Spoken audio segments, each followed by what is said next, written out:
I'm not going to install 2.0.2 Qiskit here because I already have a more later version. We will look at which one. But the latest version of Qiskit right now is 2.3. So I would recommend always going for the latest version of Qiskit available, or at least greater than 2.0. And Matplotlib and PyLatex ENC are again two necessary sort of packages that you need to install if you want to draw circuits in a nice way. And of course, Qiskit-Air and Qiskit IBM Runtime are two other important packages, part of the Qiskit ecosystem, that need to be installed for the for doing the computation, etc. So yeah, let's just first I'm not going to run that cell because I have a 3.11 environment. These are already installed. Just to show you that, so I can say pip show Qiskit. And as you can see, 2.2.3 is installed, which is a much more later version of Qiskit.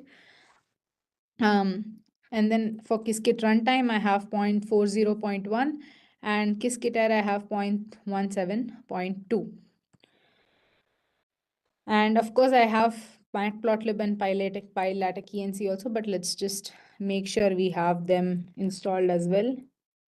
Let me actually move this to here at the end.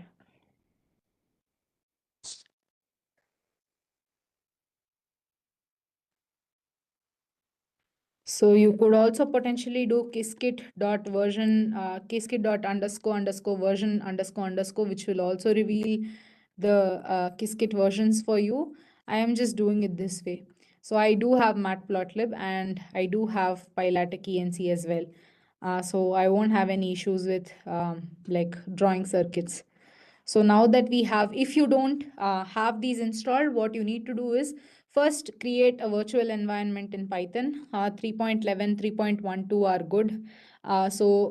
Create a virtual environment in Python and install these packages: Qiskit, Qiskit Runtime, Qiskit-Air, and Matplotlib and PyLatex ENC. Run that cell and restart the kernel so that the installed packages get updated and you're ready to go ahead, right? So yeah, to start with, let us understand an introduction. Where are we going to use quantum communication protocols, or specifically teleportation? Where will we be using that? One case is, say, for example, to solve any utility scale quantum problem, we will need information to move around on a quantum computer from one qubit to another, right? So there are well-known protocols for doing this, but some of the most foundational were cast in the context of sending information between distant parties. So throughout this lesson, we will sometimes use language consistent with this context, such as distant friends sending information. Here, the friends will be the well-known Alice and Bob. So everybody have heard of Alice and Bob. And I suppose Charles or Charlie also sometimes in the context of quantum teleportation. So when we say that we are talking about distant friends sending information to each other, we are talking about Alice and Bob, but Alice and Bob are meant to represent qubits, right? So we talk about Alice and Bob, but it's not really people. It's more about sharing information across qubits. And this is all the more significant in our journey to fault-tolerant quantum computing, because when your systems get bigger and bigger, how do you scale? Especially when you have modular chips, you may want to think about how you will send information across chips or between qubits which are very far away. How do you share this information? So as mentioned, there are several protocols, but one real application you can think about in terms of quantum computing itself for teleportation is this case, where you want to send information from one qubit to another, right? So in this lesson, we consider the following quantum communication protocols. So we are actually just going to see teleportation right now. So I'm just going to stick to that. So quantum teleportation is a key communication protocol that uses entanglement to transfer an unknown quantum state from a sender, whom we'll call Alice, to a receiver, whom we'll call Bob, without physically moving any particles, right? So there's no movement of anything physical, it is only information. But this information is in the form of an unknown quantum state, and it is sent from Alice to Bob without physically moving anything. And what is the key to be using this? We use something called as a shared entangled state, sometimes called as an EBIT, to send this unknown quantum state. And it requires some supplemental classical communication as well. So you may have an EBIT, or basically it's just, so we call this a shared entangled state, but one of the main ones used is a Bell state, right? Yeah, so you can use several entangled states, but we will be using Bell state in this case. So for the setup, to perform, so what is the setup needed? So to perform the teleportation, Alice and Bob must first share an entangled quantum state.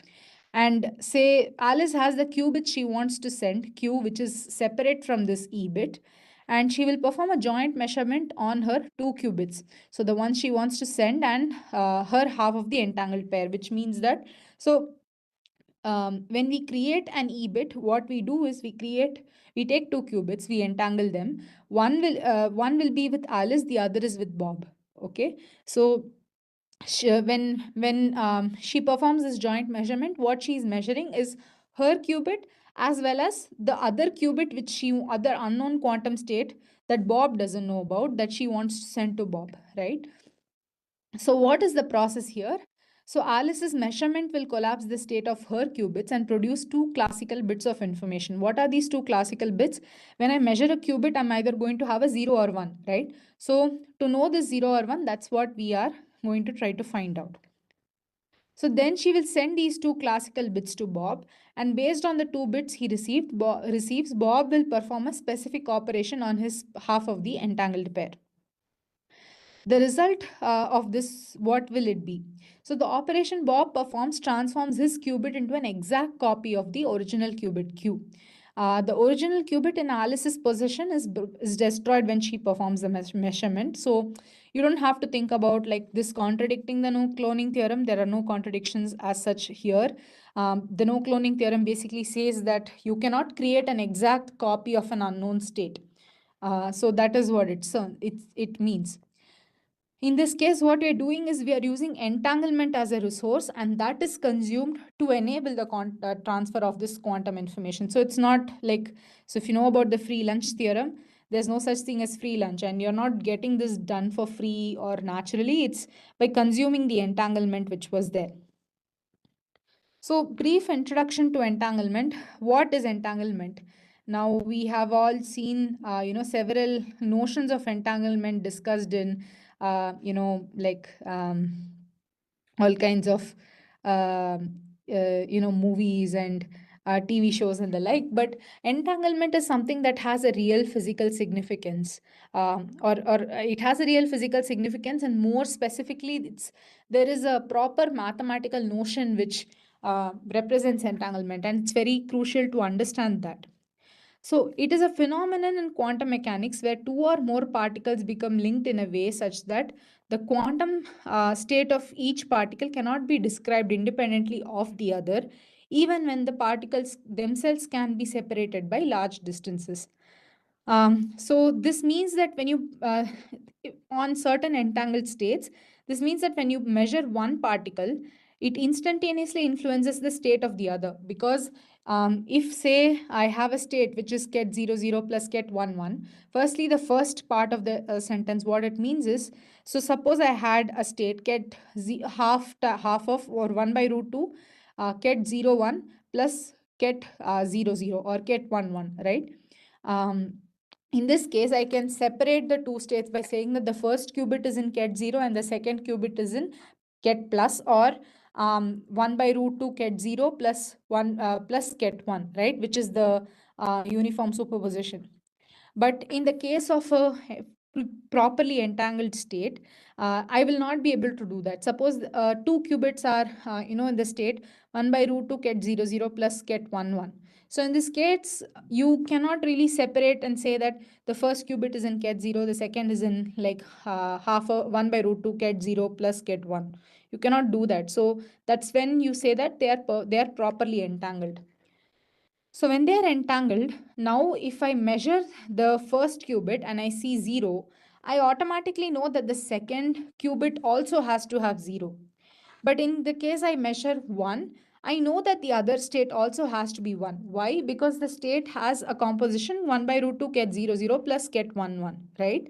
So this is the unique, it's a unique and powerful quantum correlation, which is the fundamental resource underpinning several quantum communication protocols. So here, suppose we are thinking about an unknown quantum state as very general state, which I can write as ket psi equal to alpha ket 0 plus beta ket 1, where alpha and beta are complex numbers. I have mod alpha square plus mod beta square is equal to 1, and this allows us to write the quantum state in such a way.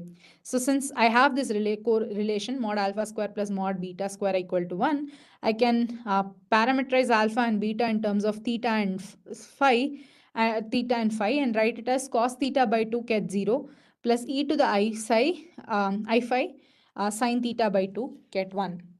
And this is what it looks like. Since I want to be able to transfer information in any random quantum state, generating such a state is where we will begin this whole discussion.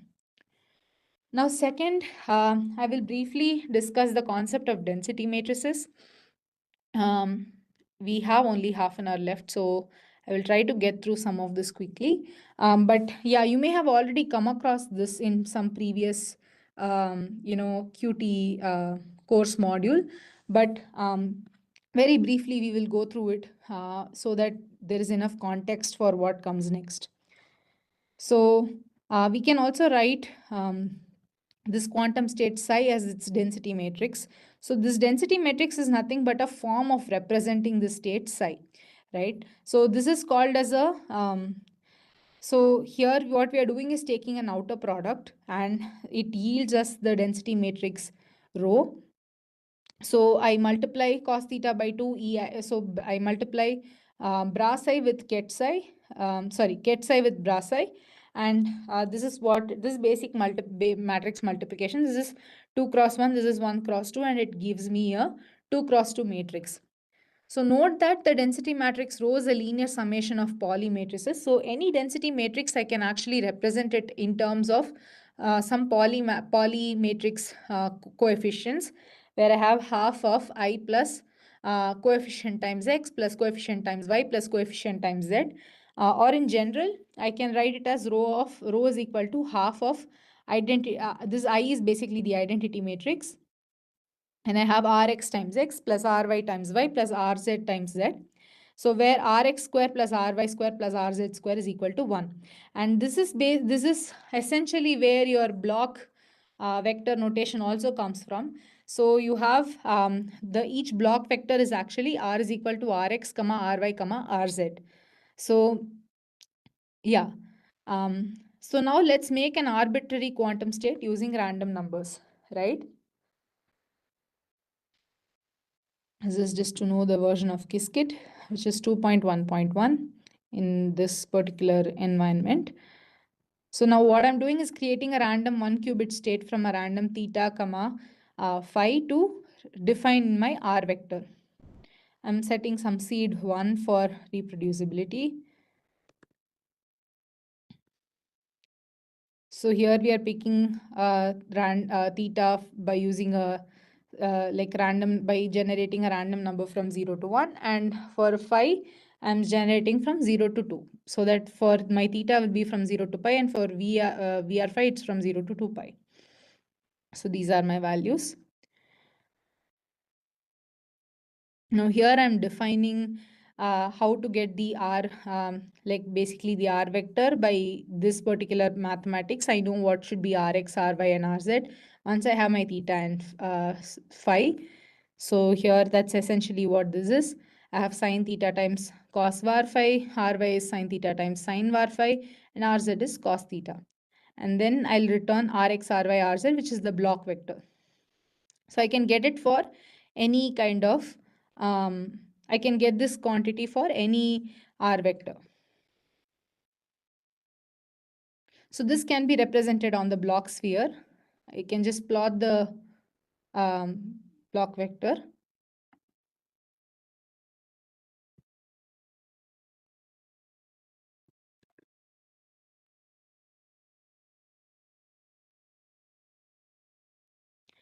So now that we have done this, now let us understand what is quantum state tomography.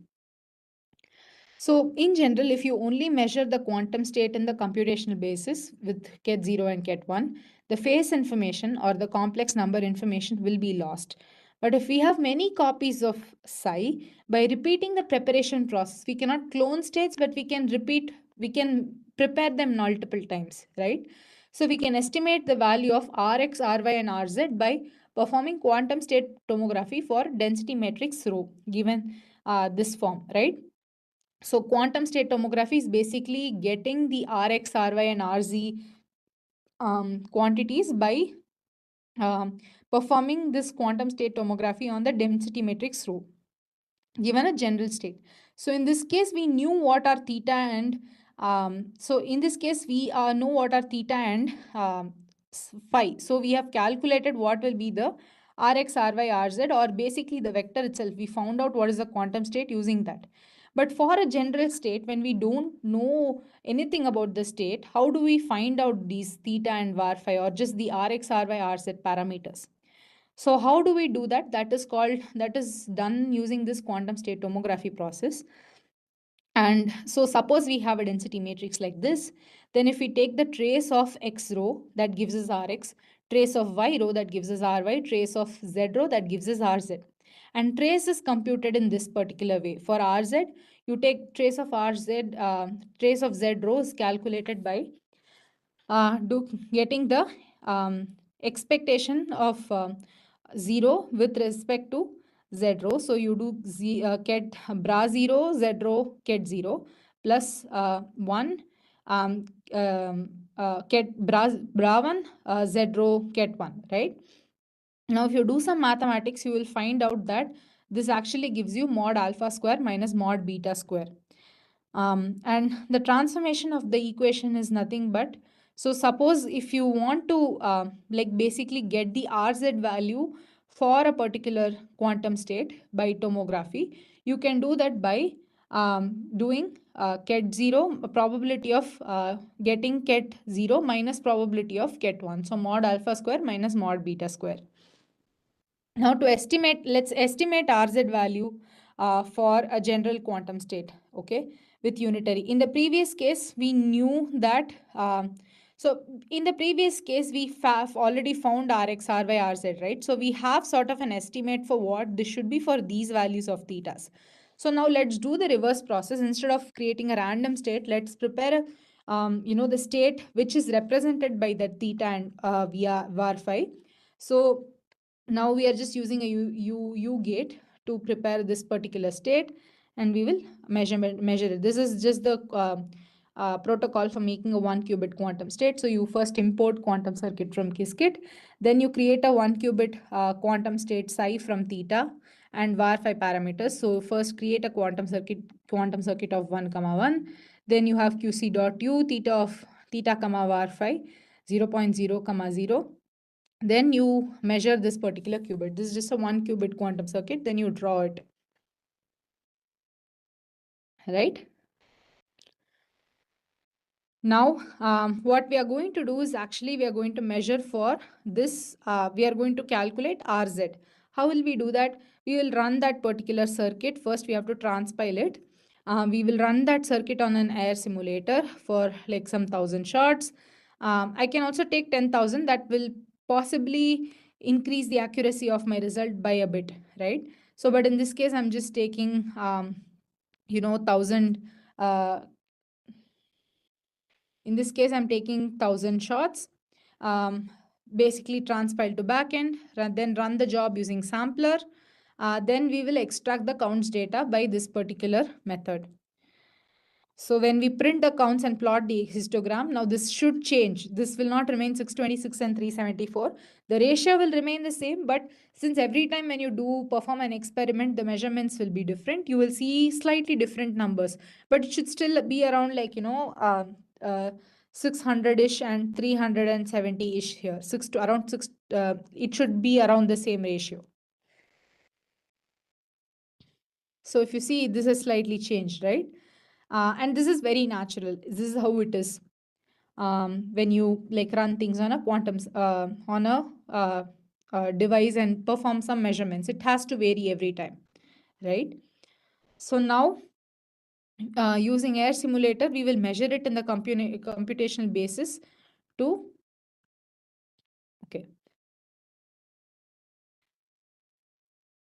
sorry. Yeah, so now what we're doing is going to measure the states, and then we are going to get the, so now this is, okay, sorry, this is for, I'm sorry, this is about just how you create uh, okay, this is just an extra thing I wrote for demonstrating something else. This is not relevant for this discussion. I'm just going to delete this slide for here. But this is just about how you create a quantum circuit with, like, yeah, how do you create a quantum circuit? How do you implement gates? You measure everything and then draw. This is just to explain that. So I'm just going to delete this. Yeah.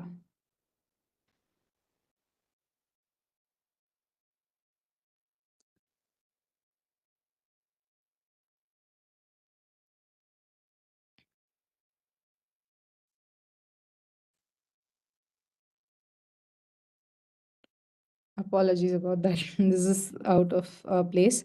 But yeah, now just coming back to here. Now if I implement, now how do I calculate RZ approx? I have count 0 here. How did I get that? How did I get that? By basically using these counts. I just have to like subtract counts of 0 minus counts of 1, and divide by the number of shots, and this will give me the RZ approximately. Now that we have found RZ, now how can we actually find this for Rx and Ry as well? Now before that, this is quantum state tomography to estimate RZ. Like so okay, first let's go back and compare. Actually, that's what's been done here. We already found RZ and we printed that value, and the approximate value which we calculated using the counts we have here. And you can see that they're somewhat approximately equal, right? This is 0.25, this is 0.286, which is reasonable. If I likely increase the shots to 10,000 or even more, then these values should get closer and closer. So if you, here I've used the seed 1, right? If you change the seed value to say it's some 10 or something else, and try this exact same protocol, you should still get an RZ which is reasonably close to your RZ approx, which was here, right? Okay, so now how do we calculate Rx as well as Ry? So here for Rx, so if you want to make a basis change, essentially you go from using like just measuring. For H, you can just directly measure. If you want to if you want to measure Rx, you have to put a Hadamard gate here. And for estimating Ry, what you need to implement is an S dagger and a Hadamard. So that's how you will actually estimate the it's basically a basis change where you go from the computational basis to, if you want to measure the expectation value with respect to an X observable or a Y observable, you need to implement a Hadamard and in the case of X, whereas an S dagger H in case of Y. So what we do now is basically prepare this circuit, the same circuit but with a Hadamard, and do the exact same process. In this case, actually, I have used 10,000. So I'm going to reduce this back to 1,000 for the sake of uniformity. You see here, I have 409 and 591. If I do it again, yeah. So each time you actually repeat the experiment, you may get something a bit more accurate, bit less accurate. So it's in general good practice to have higher number of counts to make sure that you are getting rid of any statistical errors. So what about the Rx approx and actual Rx? Actual Rx is minus 0.17, Rx approx is minus 0.22. There is a little bit significant, so let us see if we can get a better result by increasing the number of counts. Yeah, indeed. Just look at this. If I increase it from 100 to 10,000, you see it went from minus 0.1791 and minus 0.22 minus 0.1792, which is really close to this value, right? So that so just using a higher number of shots helps you get rid of statistical errors. Now the same thing for RZ as well. And again, I get values of ry as well. We get values which are very close to each other. Now we have estimated all components of R and we can write that out in a full vector. So estimated vector is this and the actual vector was this. As you can see, it's pretty close. I think if I use, let's just go back and use 10,000 for Rx as well. So that, so, oh, it's because counts didn't get rewritten properly. Sorry about that.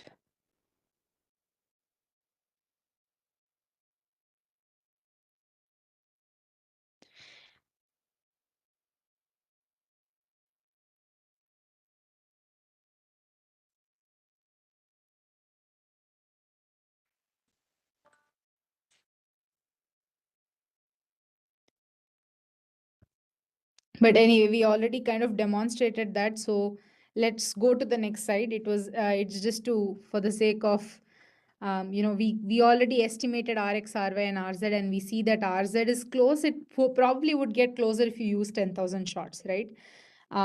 We only have 15 minutes, and I want to cover the quantum teleportation part as well. So let's get to this point.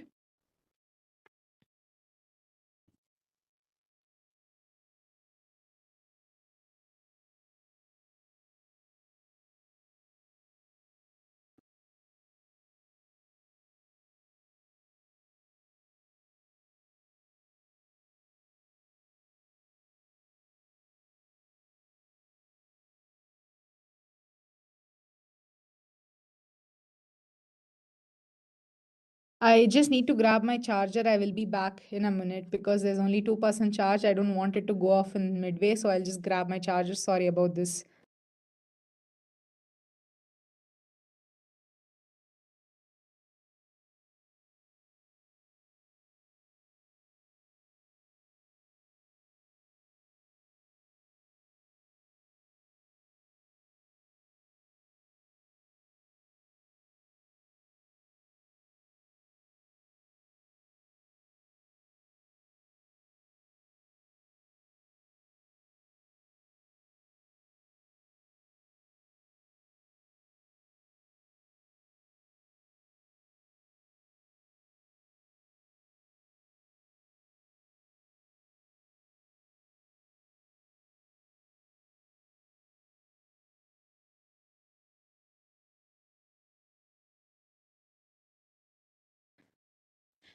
Sorry about that, everyone.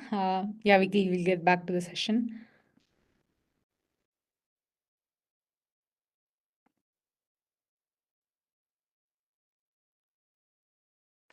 Okay. Okay, so the next part. Now we will actually discuss quantum teleportation. So suppose this is the same scenario. Alice wants to send an unknown quantum state to her friend Bob, who's far away. They can communicate classically and like share some classical bits of information. But of course, Alice cannot copy the quantum state because of course, no cloning theorems. You cannot perfectly clone an unknown quantum state. But as we discussed, she can prepare the state multiple times. So she can use, like we just did, she can, build up some statistics like we just did using quantum state tomography. But okay, yeah. So in this case, but the thing is here we created multiple states, right? But what if there is only a single unknown state? So this could have emerged from some kind of a physical process you want to study, or it can be part of a larger quantum computation. So in this case, how could Alice send this unknown quantum state to Bob? Can she do it? The answer is she can, if she and Bob share a valuable quantum resource, which is a shared entangled state, like the Bell state introduced in the previous lesson. I mean, I'm pretty sure you guys studied Bell states. Like I haven't revised it here, but this is, I mentioned it verbally. So if you have ket 00 plus ket 11 by square root 2, this is one of the four Bell states, right? So this is sometimes also referred to as an EPR pair or an E-bit. And if Alice shares such an entangled state with Bob, she can teleport the unknown quantum state from herself to Bob by performing a series of quantum operations and by sending him 2 bits of classical information. So what is the protocol for quantum teleportation? So the assumption here is that Alice has an unknown quantum state, psi, which is to be sent to Bob, and they share a two-qubit entangled state, and they each have one qubit physically at their location. Now, here is how we outline the procedure without, here is, so I'm not explaining this, but if you want to look at the details of how this is worked out, you can refer back to the Basics of Quantum Information course, which can be found in IBM Quantum Learning, or some of it may have been discussed in other parts of this session as well. Here, I want to show the hands-on part since this is like a hands-on session. I'm skipping the theory, but this is the outline of the protocol which needs to be followed. So the first step is Alice entangles psi with her part. Um, um, I think my screen is being shared. Is it visible?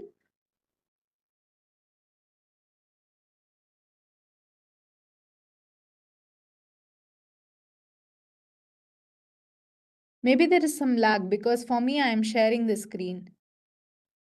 Oh, okay. It seems it's a blank white screen. I don't know why.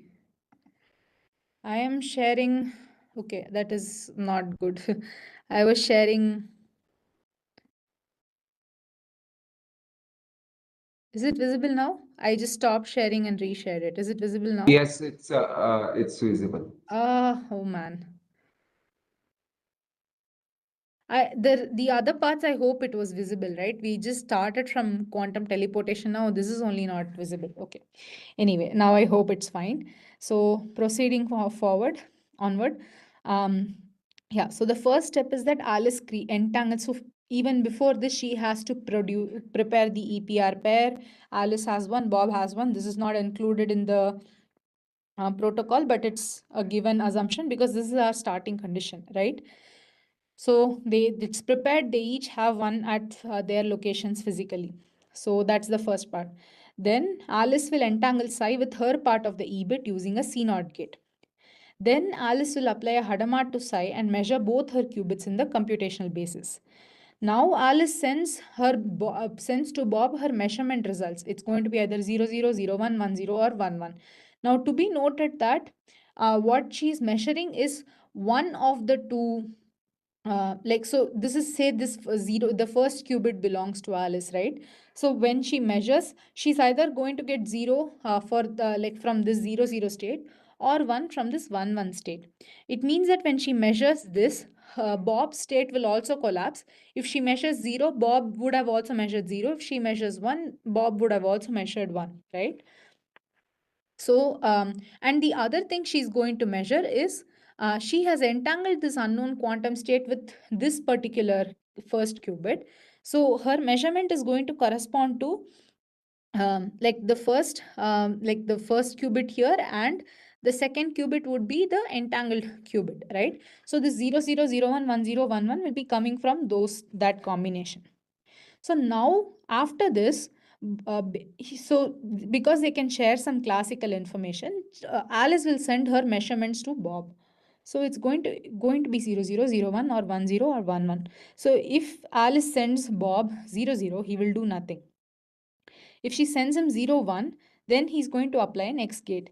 If he sends 10, he's going to apply a Z gate. If it's 11, he will apply a ZX gate, which is nothing but IY. Now the last step will be that Bob's part of the EBIT becomes psi. So this is what we are going to look at. So if by doing this, okay, anyway, so here we will use the Qiskit patterns framework to do this. So to start with, let us create a 3-qubit quantum circuit. Why 3 qubits? Because one to create the EPR pair, the third one to encode this unknown state psi, right? So at the start, Alice has an unknown quantum state psi. So we will create that using the U gate. We know this because we know from theta, we know what the theta and var phi are. So we will create the exact same state. So this is just psi. So Q0 is psi and it belongs to Alice to start with, right? Oh, sorry, I should have run this first.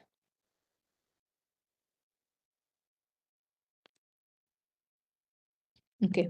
Now we implement QC, we implement U on this, and we create the state on Q0. This can be visualized. We can visualize this state, but this is only because we know the parameters which were used, which are theta and var phi. So if this emerged from a complicated quantum process, it'll be unknowable, right? How do you know what are theta and var phi from something that emerged from a physical process? So yeah. Now this state would be unknowable without running the process to create the state many times and collecting statistics as in tomography, right? Okay, so now, yeah, like this is just a visualization of this state. So Q0 is in this state psi, and first qubit is in 0, second is also in 0.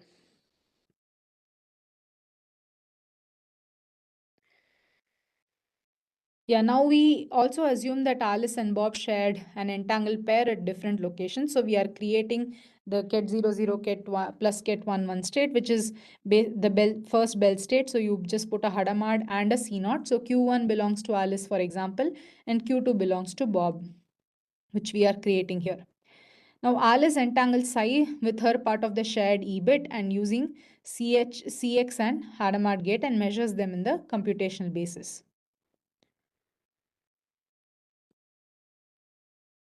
Now it is as we discussed. So she is going to send these results to Bob, and based on that, Bob will perform a correction operator based on Alice's 2 qubits of information from his shared E bit, right? So this is exactly encoding the conditions which are here. Oops, sorry. And we use for that we use the if test operator.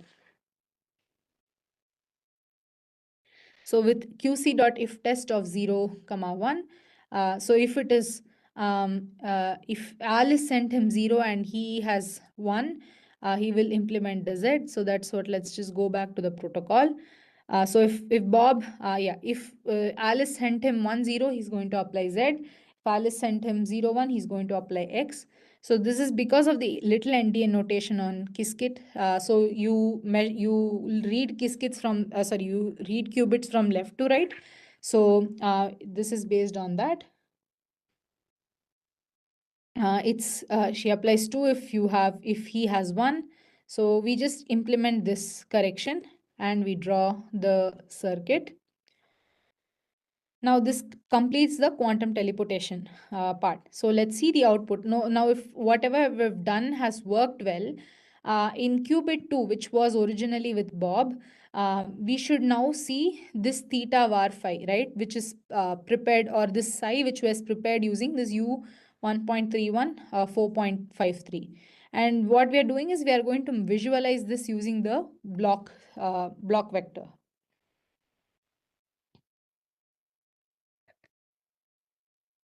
So as you see, this is perfectly what we wanted. If you look at this diagram, this state was here at 0 initially. And once it has moved, it has come to qubit 2. Now you can see that the quantum state created by U has been transferred to Bob's qubit. And so this one might change here and there, but this qubit 2 is always going to be in state psi. So now what one thing we can do is, now if we implement U inverse, this should give us back the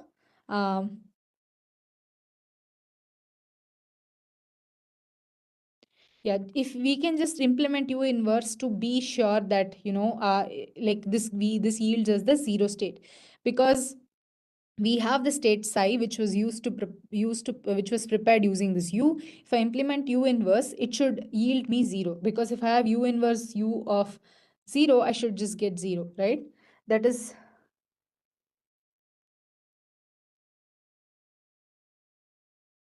so let us just run this. Now we will execute this circuit using air simulator. As you can see, the third qubit, which belongs to Bob, is in 0 state in all the cases, in all the counts, right? So this means that we have a 100% chance of measuring Q2 in state 0. So this is the expected result, and it indicates another thing is that now Bob's qubit has unentangled from the first 2 qubits. Now you see ket 0, 0, 0. You have ket 0, ket 0, 0, 1, and you can take ket 0 out. Ket 0, 1, 0, you can take ket 0 out. Ket 0, 1, 1, you can take ket 0 out from here also. So these states are now separable, and you see ket 0 comes out, and you have a cross with some entangled states inside. Now these states which are inside, you can't really separate. So this further proves that, or okay, maybe I'm mistaken, but at the very least, the entanglement between Bob's qubit and Alice's qubit has been consumed, which is why you can actually see ket 0 at 100%, like we are able to see that in 100% with 100% probability. So some key takeaways before we finish.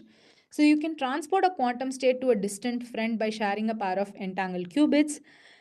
But can this be done? Can quantum teleportation send the quantum state faster than light? The answer is no, because Alice, there's still some classical communication between them.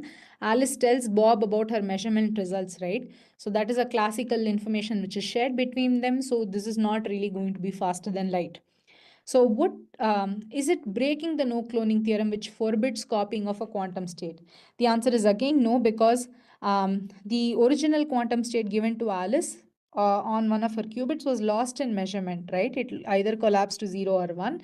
And the fact that entanglement has been consumed to enable this protocol. So, it is not something that is resource free either. Okay, so yeah, we come to an end of the session with this. I'll stop sharing. Any questions?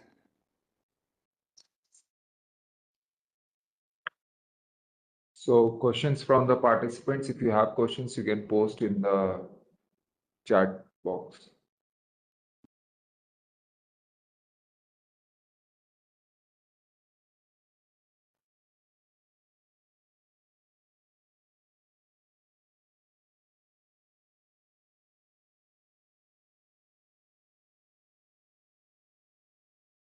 Yeah, I will share the notebook.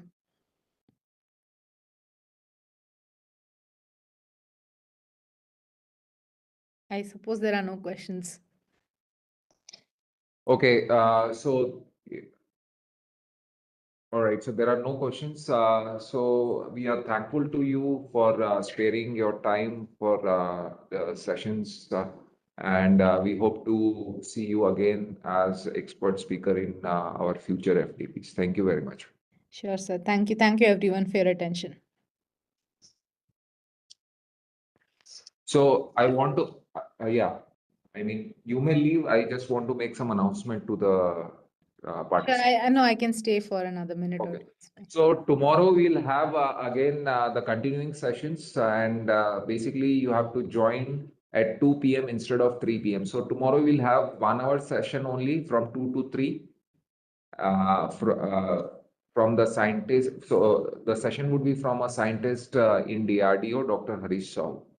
We'll continue with these topics related to quantum communication, but make sure that you join tomorrow at 2 p.m. Thank you all. Thank you, everyone. Bye. Bye.